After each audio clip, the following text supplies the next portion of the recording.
What's up, guys? It's John with National Sports Entertainment, and I wanted to go into tonight's game, which is going to be the battle of the number ones, Tua versus Hurts. I think it's going to be a good matchup, and especially for prime time. I think they've been waiting on this one for a while. So I want to go into that and just my theory on that one in a second. As far as the 1 o'clock games, we did really well. We played every game, and we hit every single one except two. So a good start. Obviously, we missed the Lions, which I had them for 2 units covering or winning. I'm sorry. Obviously, they didn't come close, but we did get the over on that one. We played the over on that. The only other one we played for 2 units was the Patriots over. They went over. We got the Patriots cover as well, which was nice, and the Falcons won. We had them winning, which was nice. The only other loss we had was the Browns. Barring some kind of miracle, the Giants should win. And yeah, we got the over on Detroit as well. So we're like 5 or 6-2, something like that. A really nice start. Oh yeah, and we got the Bears. That one was a fitting one because, and I brought this up in my last video. I showed the message from the guy, Jake the asshole. The dude copies every one of our picks. It's ridiculous. So again, he did this last week. Basically, just took all of our picks, and then on the Raiders Patriots game, decided, oh, I'll take the Patriots. That way, if they win, I look like a genius. He lost. And then this week, again, thank you, Steven. Thank you, everyone else that brings this up because Double P, whoever's, sees it.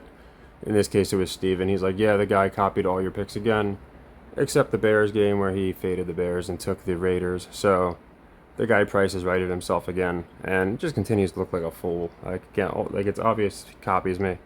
I showed the evidence, and the dude just goes on these lunatic rants every time I point it out. So, props to you, Jake. Good job, Price is writing yourself on that one. But I wanted to go into tonight's game. Tonight's one is an interesting one, and I like it because, and if you didn't see my last video, or I think it's 2 videos ago, I have all my 4 o'clock picks out. We have the Chiefs covering. We'll see if that happens. Got the Steelers covering. Have a feeling it might be a close one, so didn't go with the win. Went with the cover on that one. And think the Broncos will get it done, but haven't really looked into that yet, and the Seahawks covering. So I think even if we split, it's a really good day so far.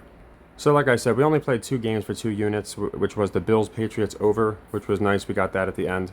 So we got that and the cover. And the other one was the Lions, so they didn't obviously cover. So that's good when we can split our leg twos. We didn't play any leg threes today. I'm not going to. This is going to be a leg 2 because the Browns are obviously going to lose. Even if they don't lose, they're not going to cover, in my opinion. So this is going to be a leg 2 for that one. And I do like the Dolphins in a straight-up win. I was really thinking about taking the +3 because I think it's a good, safe haven to fall back on. But I like the narrative of Tua being the supreme quarterback from Alabama.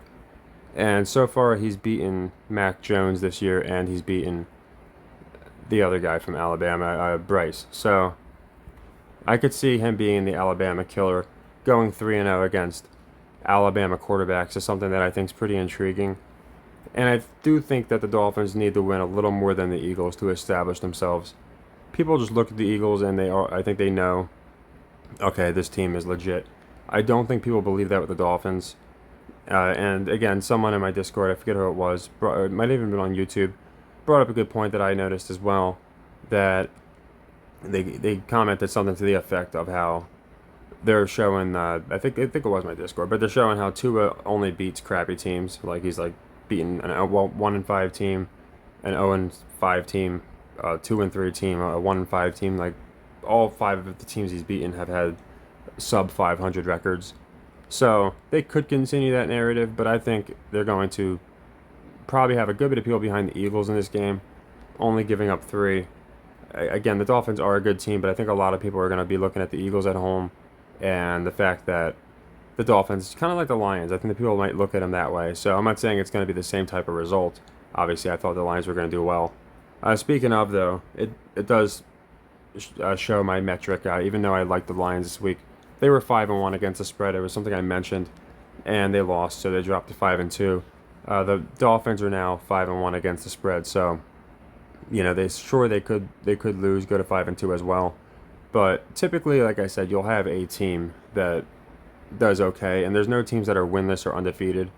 I'll go into the spread metrics more if you guys. I go into it a lot though. So basically, we take teams like the Giants that suck against the spread, teams that suck against the over. We take them like the Patriots, Bills, and it usually works out pretty well. It's a good metric to go by. So we did really well, like I said.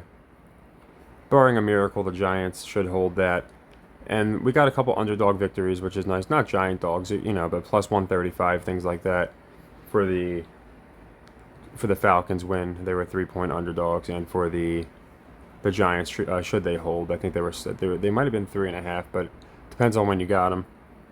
And of course, we took the Lions. You're not going to get them all, so that's why when I went into the Steelers, I had them covering because I could see that being a weird 2-point game. But yeah, a really good day. We had a good week last week. We went 12-4. We had a good start and then swept the 4 o'clock games.